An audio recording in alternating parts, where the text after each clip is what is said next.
Are any of the students here for the Arts Commission meeting? Arts Commission?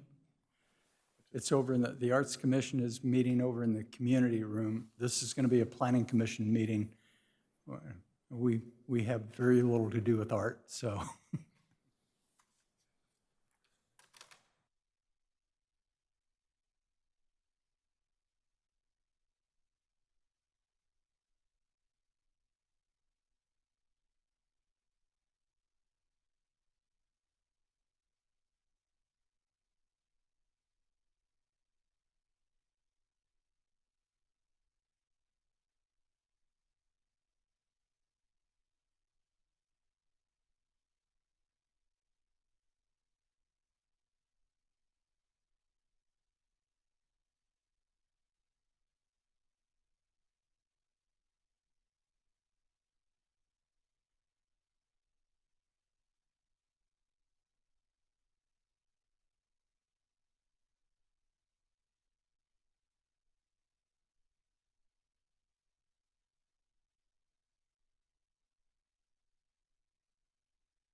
Good evening, and welcome to the November 1st meeting of the City of Vista Planning Commission.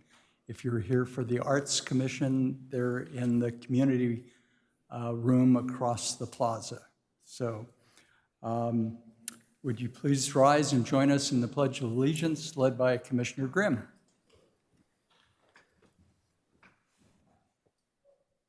Ready? Begin. I pledge allegiance to the flag of the United States of America and to the republic for which it stands, one nation, under God, indivisible, with liberty and justice for all.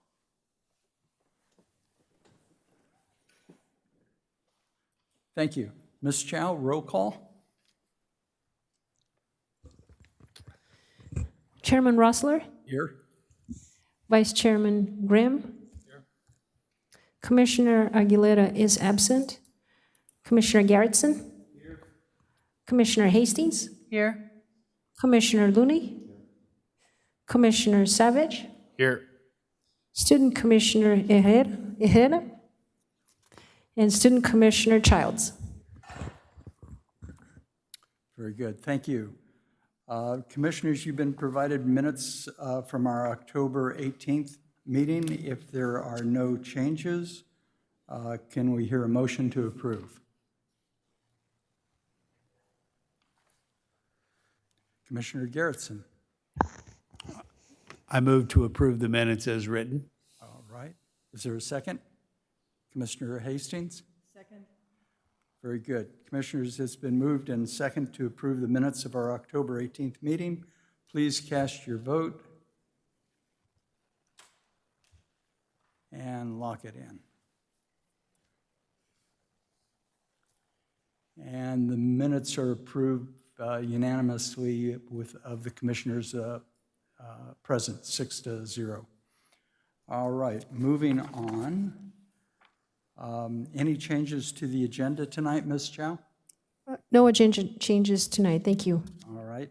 Next item on our agenda is oral communications. This is time that the commission sets aside for members of the public to address the commission on items that are not on our agenda.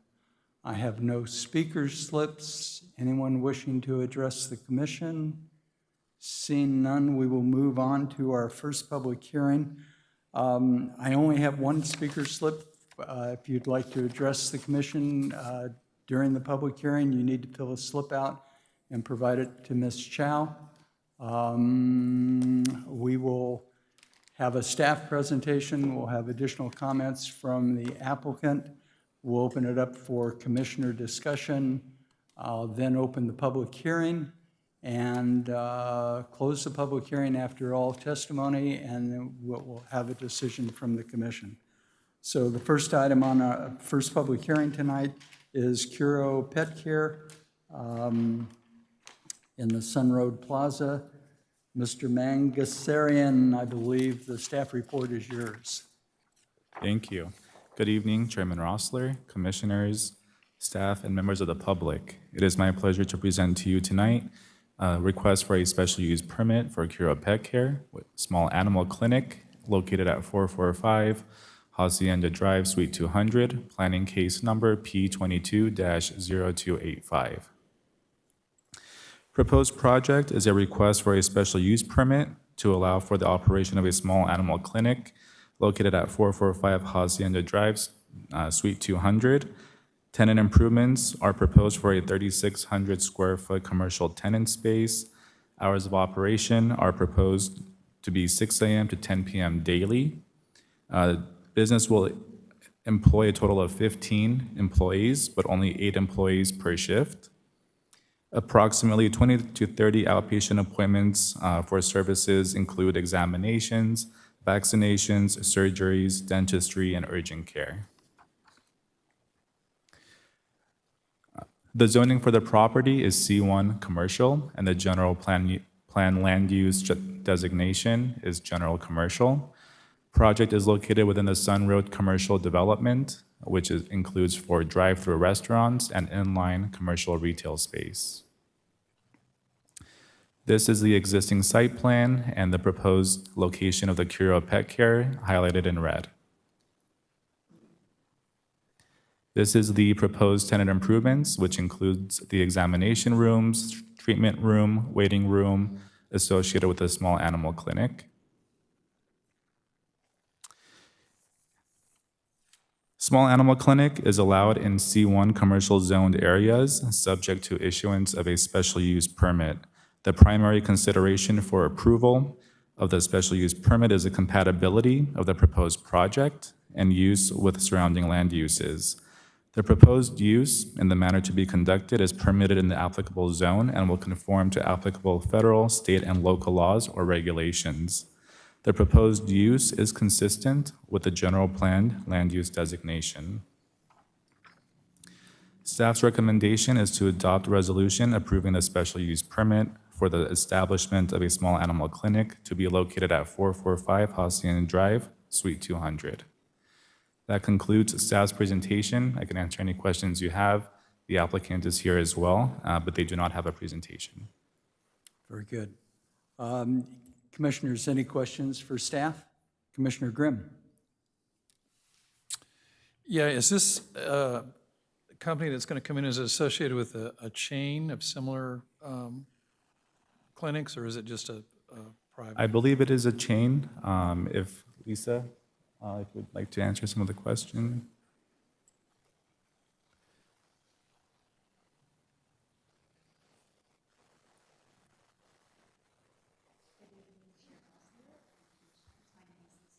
Hang on.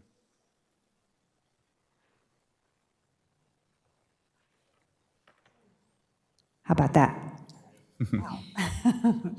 Good evening, Chairman Rosler and Commissioners. My name is Lisa Gordon, and I'm with the applicant, Sunroad Enterprises. Curo Pet Care is the user who's going to come into this space. They were attending tonight, but unfortunately had a COVID illness, so they couldn't attend. But to answer the question, yes, they are a chain of sort. They have about 12 operations in California. They're based in San Francisco area. And they don't have any facilities in Vista, and this is a prime spot for them. So they're excited to come in. It's a new space. It's very well situated with great access. So that is the interest here. Thank you.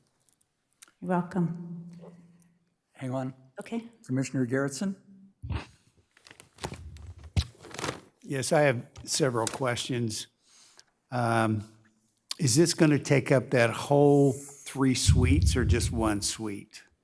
It will take up the 3 suites. The 3 suites.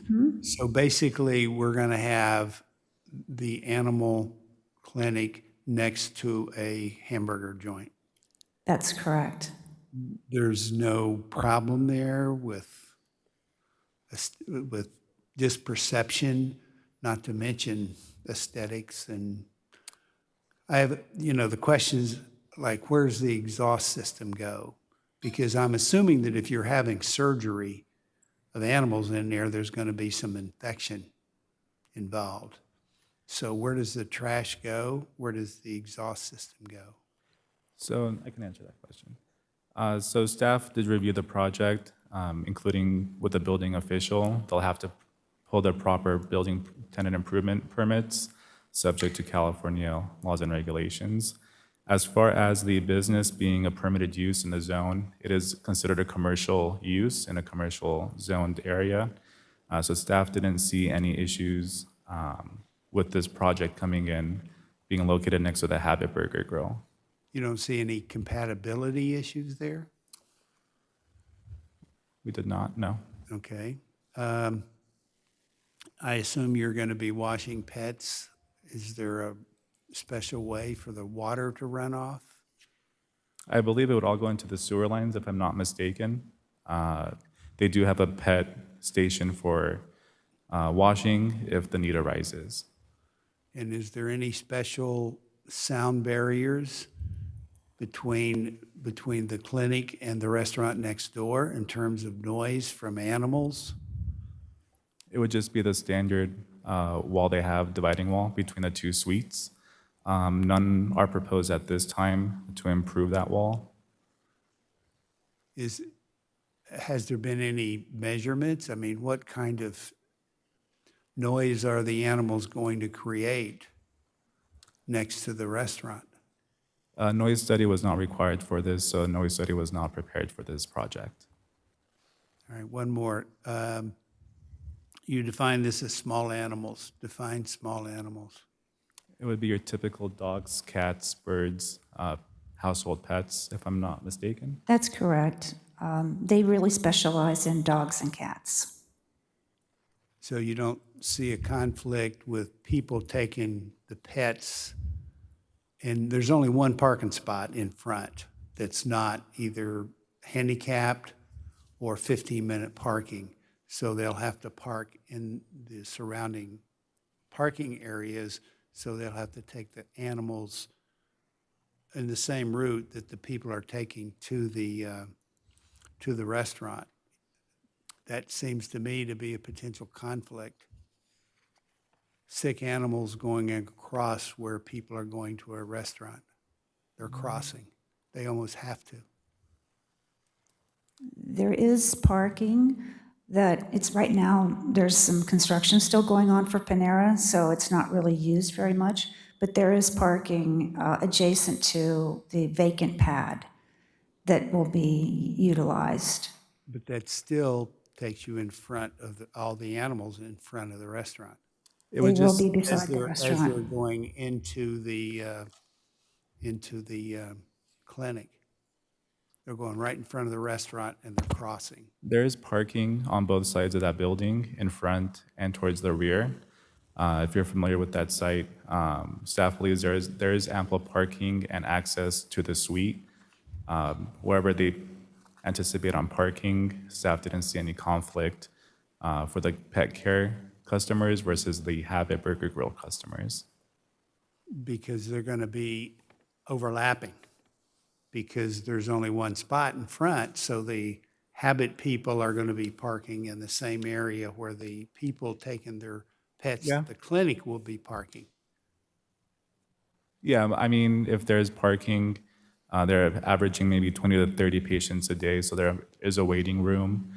Whether it's at one space in the front or they park across the driveway in the parking lot in the back, they would have access to the small animal clinic easily, whether it's customers from the burger joint or customers from the Curo Pet Care. So if there is overlap, staff still did not see an issue for that regarding this business. Okay, thank you. Just one comment on that.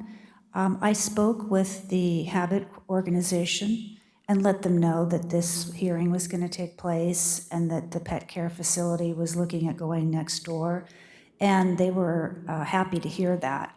It's quiet down at that end of the center, and they're excited to have someone come in next door where they're going to have some foot traffic and people coming in.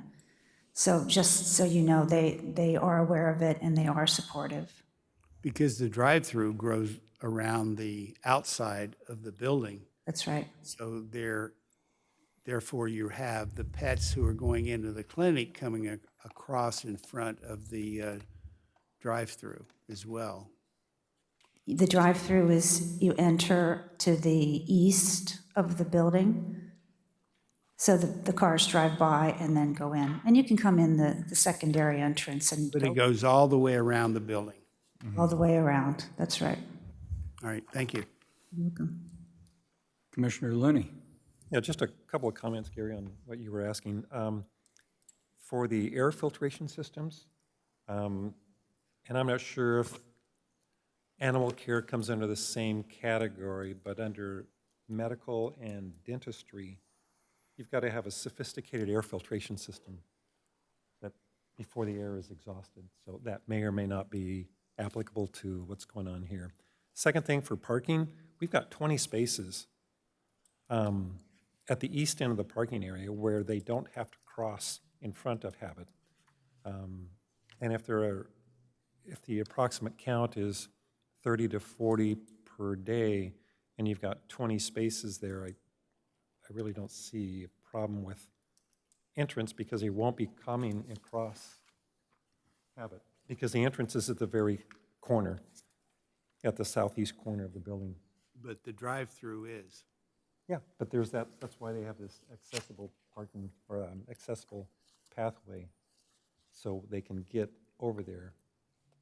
People that are in queue for Habit, they just have to be mindful of pedestrians, but there's 20 parking spaces, so I don't see where parking's an issue. And that's really all that I had. Okay, let's get our questions out of the way, and then we'll have a discussion. So, anything else, Commissioner Looney? Okay, Commissioner Grimm? Yeah, out of Commissioner Gerritsen's comments, the one, I'm not concerned about the drive-through, but the one that was concerning is a little bit is noise because, it is, and I think everybody kind of alluded to this, but you're sitting there looking at your burger and you hear dogs barking in the background and, But I'm glad you clarified that you notified, and I think it was important, you notified Habit that this was coming and they didn't apparently think it was a big enough deal to be here. So that answers some questions for me. Thank you. Very good. Commissioner Savage? This is a little bit more for staff. That demising wall between Suite 100 and this space, I'm assuming it's a 1-hour fire rating. Do we know what that is currently or what we're required to have between the spaces? I do not know the exact requirement. I'm sure it was permitted per building codes through fire and building department when it was first built. But I could double check with the building official tomorrow and see if we can pull those plans and see what was permitted back then.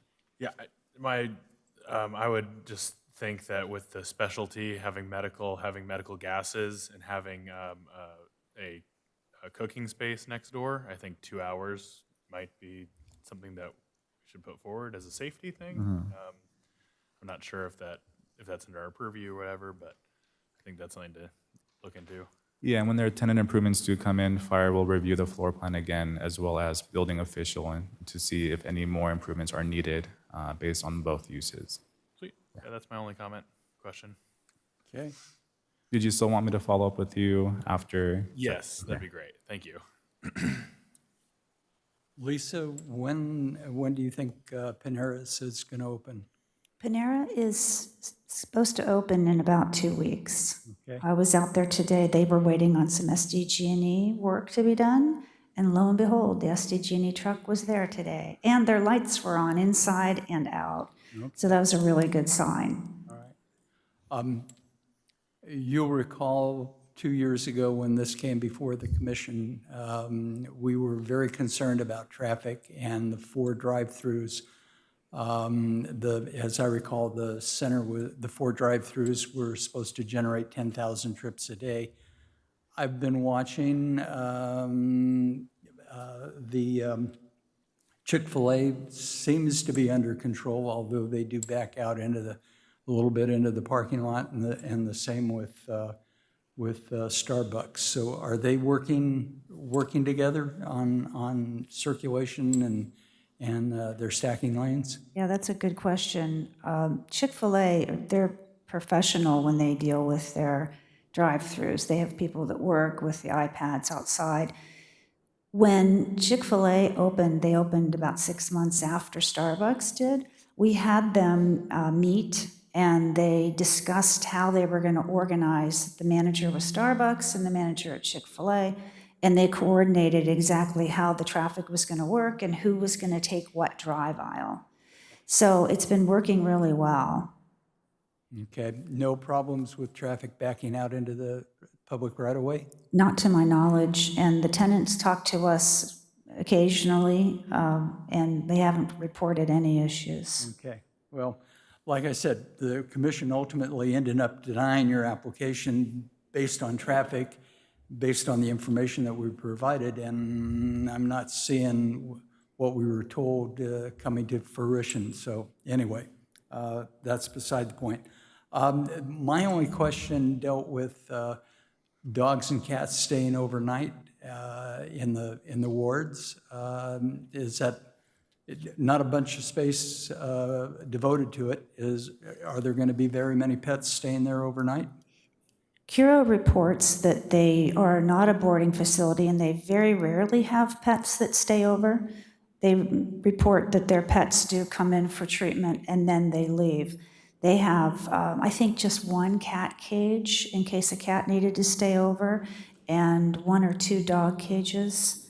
And that's not their business. They don't want to keep the pets overnight. Okay, very good. Any other questions for staff or the applicant? Thank you very much. Thank you. This is a public hearing.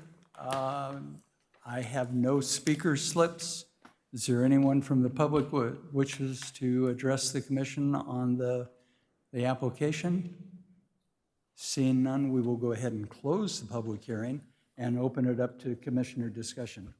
Chairman Rossler, I believe the student commissioners might have some comments that they wanted to share on the item. Well, now would be the time. Student commissioners. I just had a real quick question about kind of Commissioner Garrison's parking concerns. There was a mention that this project would be offering urgent care services. And I was wondering if there was any consideration for like a dedicated spot for like emergency offloading of like an injured or like immobile animal.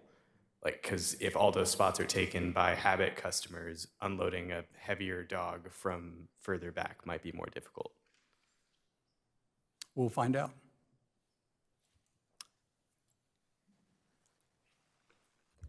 I just was wondering if it's going to be 6 to 10, and will there be like some dedicated parking, like Peter was saying, is there going to be some dedicated parking spaces to like animals that need it, or are there going to be some dedicated parking places for like employees? Because I know that Chick-fil-A has some dedicated parking places, for mobile pickup and for employees. And I was just like wondering, because restaurants are always so crowded and they're always in need of parking spaces, so. That's just the main worry. And it's just a really odd place to have an vet. I would think that you guys would put another restaurant there, not a vet office. That's it. Okay, thank you. Ms. Gordon, do you know about their emergency operations for the pet or for the veterinary clinic? Those are very insightful questions. We have been working extensively with Curo Pet Care to make sure that we're addressing their needs. They have not asked for a dedicated emergency lane. I don't know that they get that many critically injured animals, but that has not come up. We do have tenants that ask for quick parking areas that could be designated, less than, 3 minutes, and we accommodate them for that. But no, they didn't ask for a dedicated parking area for injured animals. Okay. They do operate, this is a typical kind of center that they like to operate in, and they have other centers in San Diego County and outside of San Diego County, and they're used to being in the midst of busy centers with restaurants, so this is a comfortable space for them. Okay, very good. Thank you. Thank you. Commissioner Grimm? Yeah, I'd like to just ask a question of the city attorney. If we did designate a spot, other than, and I may be wrong in this, but other than handicap spots, like a cleaners could put these 7 spaces are here for the cleaners, but really in reality, anybody can park in those spaces. And I mean, don't we approve for the whole site? So Rafi may be able to elaborate on what the prior approvals were, but this was a previously approved commercial site that had a parking study performed as discussed in the agenda report. I don't have that in front of me of what the arrangements were for the parking, but I imagine it was reciprocal I'm talking parking. about in general, that any center that if you put, you see a lot of times cleaners will put in front of their dry cleaners, they'll put 3 spots that are designated for the cleaners only. I really don't think that has, if somebody marks that kind of spot other than a real handicap space, I don't think that has any standing. I mean, nobody's going to enforce that if somebody parks in it. I mean, don't we approve for the whole center, pretty much? It's difficult to speak to that in general. I think it would be based on the particular, project we're looking at. It would be a private enforcement issue if there are designated spots for the particular business. A lot of times they are subject to reciprocal parking arrangements. So I think that may be what you're getting at, that they don't, quote unquote, like own the spots in front of their business. It's everyone shares it throughout the center if it's reciprocal in nature. Right, because when we approve 100 spaces for a development, we assume that anybody, other than a handicap spot, that anybody could park in any of those spaces. And I guess that was, I didn't ask it very well, I'm sorry, but that was sort of my point. Commissioner Graham, with your question, are you could you elaborate, perhaps, are you speaking to the fact that there should be dedicated or not be dedicated?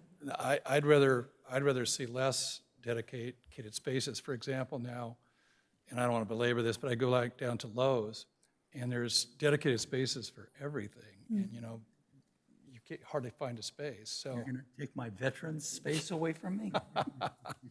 I don't begrudge veterans anything, but there's I just don't.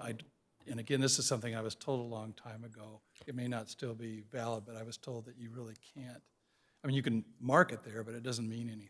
You can't enforce it. That's right. Right. It's not something that we would encourage as staff for parking purposes to have an equal spread throughout the parking for demands, for all retail and for the center as a whole. But at the end of the day, it would be up to the property owner and the property management company to decide whether it's a good fit for them and whether it's something that would be looked in or should be looked into. But city staff ourselves, when we review projects, we don't encourage that. Very good. Any other comments, commissioners? Commissioner Garrettson? Now, this idea of parking right now, there are 2 handicap spots right in front of this facility. And I would be concerned that handicap users would not have access to that because of people taking their pets into the clinic, parking at the closest possible spot, especially if there was an emergency with a pet. So, and there's one spot, I think, that has 15 minutes only, which they could park there on an emergency, and one spot that has no designation. So I think the one spot that has 15 minutes and the one 15-minute parking and the one that has no sign on it probably is enough if you're only going to average 2 or 3 an hour. I agree. Commissioner Hastings?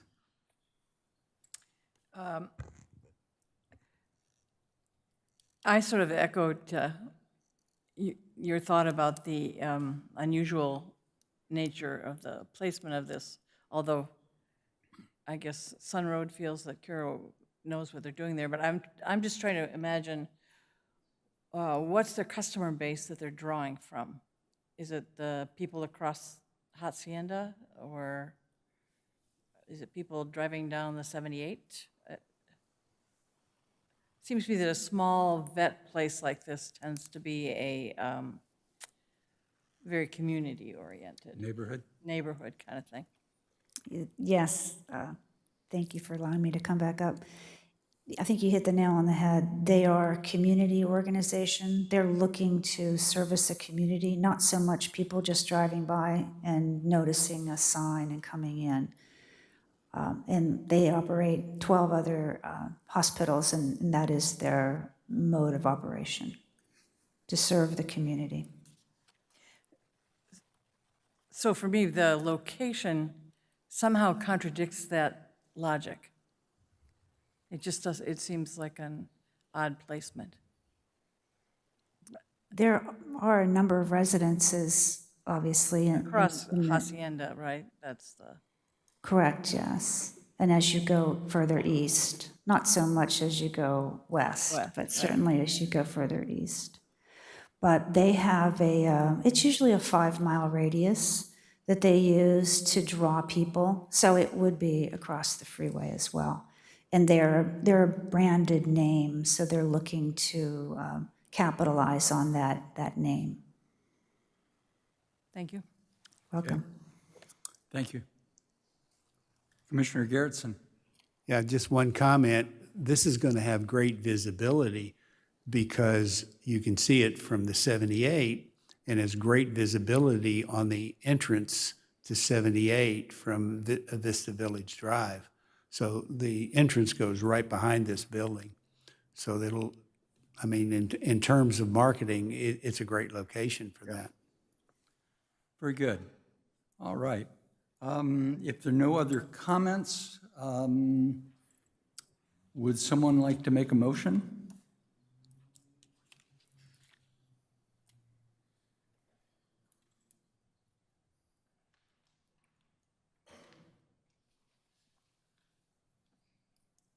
Commissioner Looney. Yeah, I'll make a motion to approve P 220285 as proposed. Very good. Is there a second? Commissioner Hastings. Second. All right, commissioners, it's been moved and seconded to approve the application for the veterinary clinic. Please cast your votes.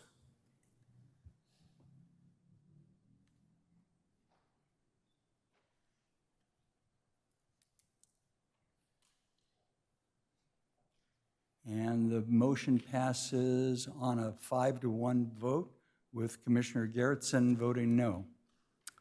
So, thank you. Moving on, our next public hearing is for secure space self-storage. We'll let staff switch out here.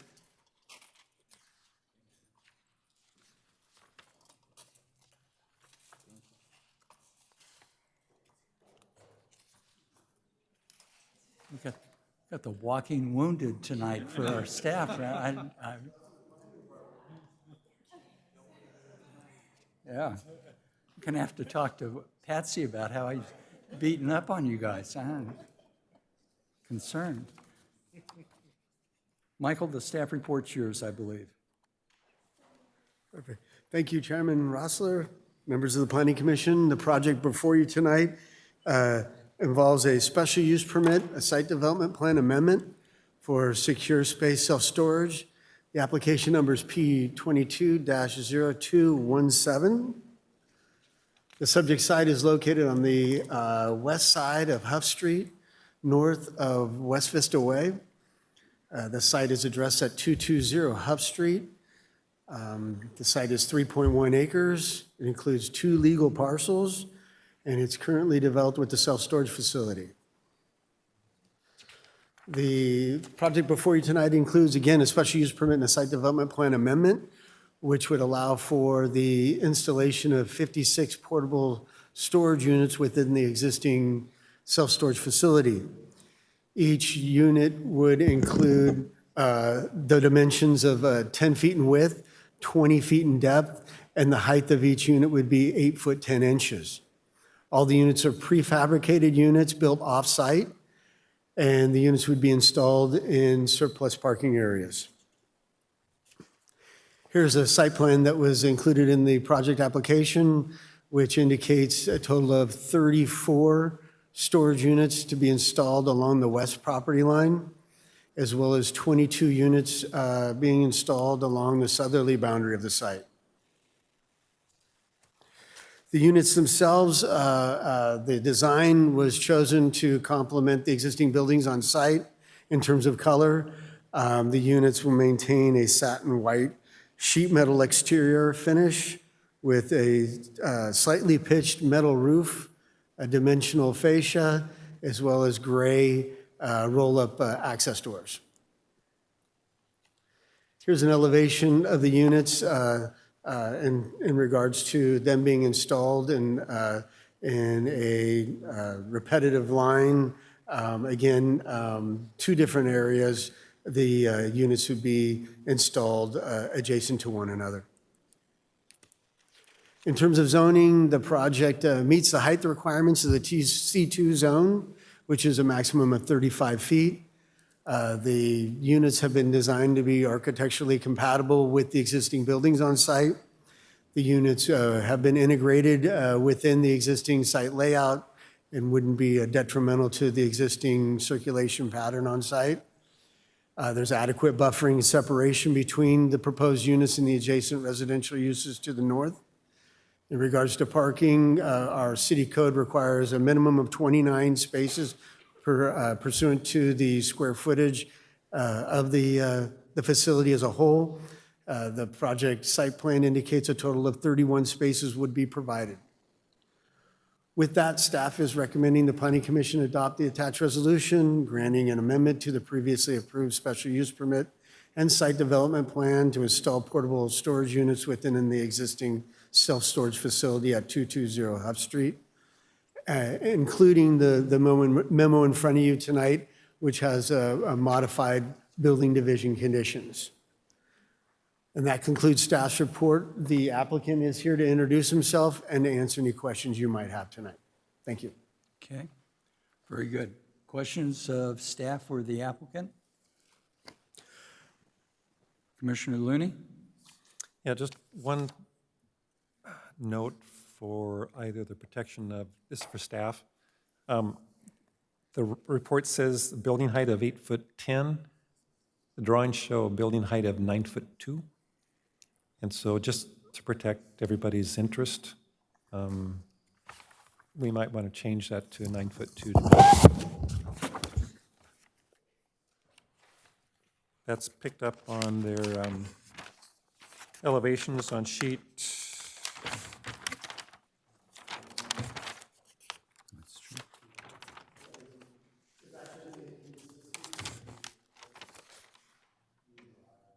It's shown on sheet 200.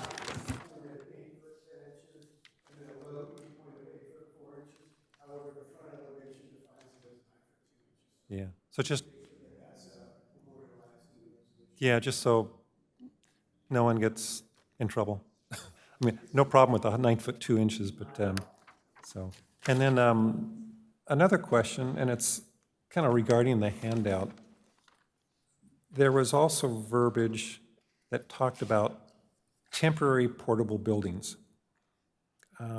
When a structure is supported by a concrete foundation, that really doesn't mean that it's temporary. It's more permanent. Okay. Themselves are manufactured off-site, assembled off-site, and then placed on-site on a permanent basis. There's nothing temporary about the application before you tonight. It'll be a permanent installation.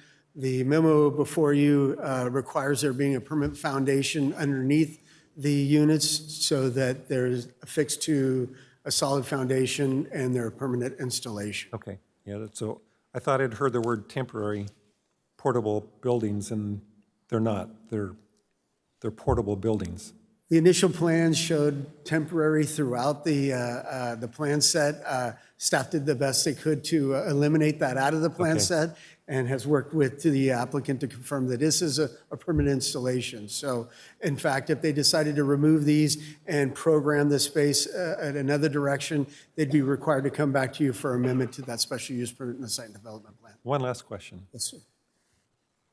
Do they have to sprinkle these things? As of right now, the fire department hasn't indicated so. However, when it goes through the building permit process, it'll be routed to the fire department, and then they'll define that square footage and confirm if it's required or not. Okay. But as of right now, it's not included as a condition of approval. Okay, thank you. Commissioner Garrettson. Yes, these portable units aren't going to go north where the residents are. They're going to go west and south, correct? That's correct. So the closest unit to the residence, I think it's about a 40-foot separation. There's also a combination wall fence that's about 9 foot high between this facility and the apartments to the north. Okay, thank you. I was trying to remember, but I wasn't sure. Thank you. Michael, if I read the plans correctly, the car repair facility buildings to the west are built right on the property line? Okay. That's all right. correct. And they'll have, I think the report said a 6-foot setback? That's correct. There'll be a 6-foot separation, not required by code, but that's what they're indicating. on the And they're drawings. going to cover that with gravel just as a, It's an existing parking facility, so it's still already asphalt. okay, all right, very good. And then I didn't notice any lighting on the new proposed buildings. Is there lighting on the existing facilities? You might want to call the applicant up on that, sir.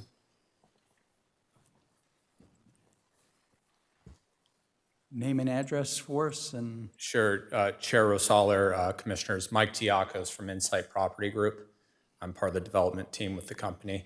To answer your question, yes, there is existing lighting both on the interior and the exterior of the existing buildings, 24-hour video surveillance system as well. okay, very good. Any other questions for staff or the applicant? Thank you very much. This is a public hearing, and I do not have any speakers slips. I'll open the public hearing. Anyone wishing to address the commission? Seeing none, we'll close the public hearing, open it up to commissioner discussion.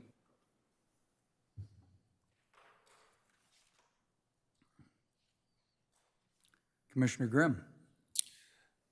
Yeah, I have no problem. It's an existing facility. I've mentioned before, I think on the last one that we had, I feel the city is getting too many self-storage units, but this is just an addition to an existing one, so I don't have any problem supporting it. Okay.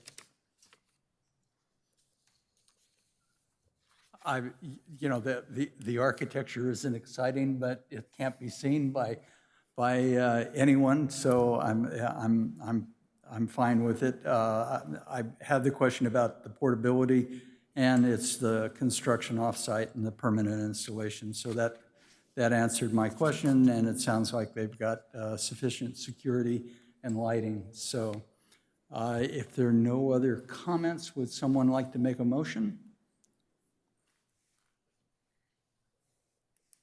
Commissioner Garrettson. I would move to accept the proposal as written. Okay. Commissioner Savage? I'll second that. All right, Commissioners, it's been moved and seconded to approve the amendment to the site development plan and the special use permit.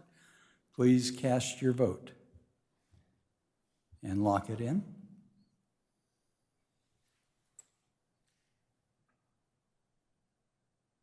And the motion passes unanimously 6-0 with Commissioner Aguilar absent. Thank you. Congratulations.